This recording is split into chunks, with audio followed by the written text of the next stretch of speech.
Hey, Sharon here, and in this episode, we're going to talk about 3 ways to grow your 401k business. Welcome to the Ask the 401k Experts podcast, where you get strategies, resources, and best practices for growing a successful and compliant 401k practice. And now, here's your host, Sharon Pivirotto. Okay, so in the last episode, we talked about how to crush your 401k business goals.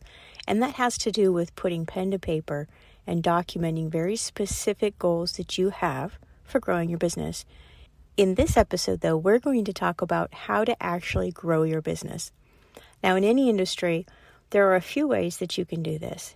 And it's pretty much the same whether you're selling financial planning, widgets, investments, books, consulting. And these ways are 1, get more customers, 2, increase your prices, or 3, add more products and services to your offering. But let's look at the first one, growing the number of customers that you have. So if you can easily service 150 financial planning clients right now, and you want to grow your business, you can increase the number of customers to 200 or 250. That's going to bring in more revenue, and that'll help grow your business financially. We're talking about financials. Getting new customers, though, isn't always that easy. It requires a very strategic marketing plan, which is why I highly recommend you go back and listen to the Crushing Your Goals episode that we did, where we talk about planning for the different goals that you might have for your business and how to actually create action steps that are going to help you reach those. The second thing is to increase fees. Now, maybe you know exactly where your revenue comes in line to your competitors. Maybe you don't.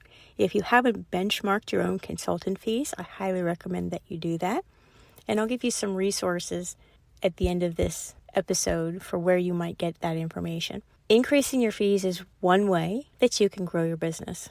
Hopefully you're not part of the race to the bottom when it comes to fees, and you're not underpricing yourself just to win business. But I would highly recommend that you look at your fees and understand what your competition is charging so that you can understand where there might be room for you to increase your fees. And then the third thing is to increase the number of products that you offer. An example for this in the financial industry is maybe if you're not regularly talking about life insurance or any type of insurance with your clients, that's something that you might want to include in the conversation. Looking back on my Edward Jones days, it seems to me like insurance was an actually pretty easy sell, and the commissions were actually pretty good as well. So insurance is an example of adding an offering to your product line if you're not currently doing that. Another thing you might want to consider doing is, and I wrote about this in a blog post called The Growth Path or the Guru Path, is packaging up your knowledge and selling it. Maybe it's offering budgeting classes, or it's offering classes specifically for plan sponsors that you charge a fee for, fiduciary training. There's a lot of ways that you could package up your knowledge in your time and add it as a different type of a product or service to your offering, again, if your firm and broker-dealer allows it. And that's all I have for you today.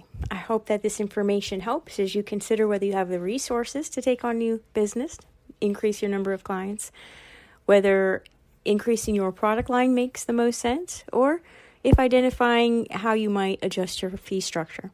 Oh, and P.S., some benchmarking resources for you might include Fiduciary Decisions or FI 360.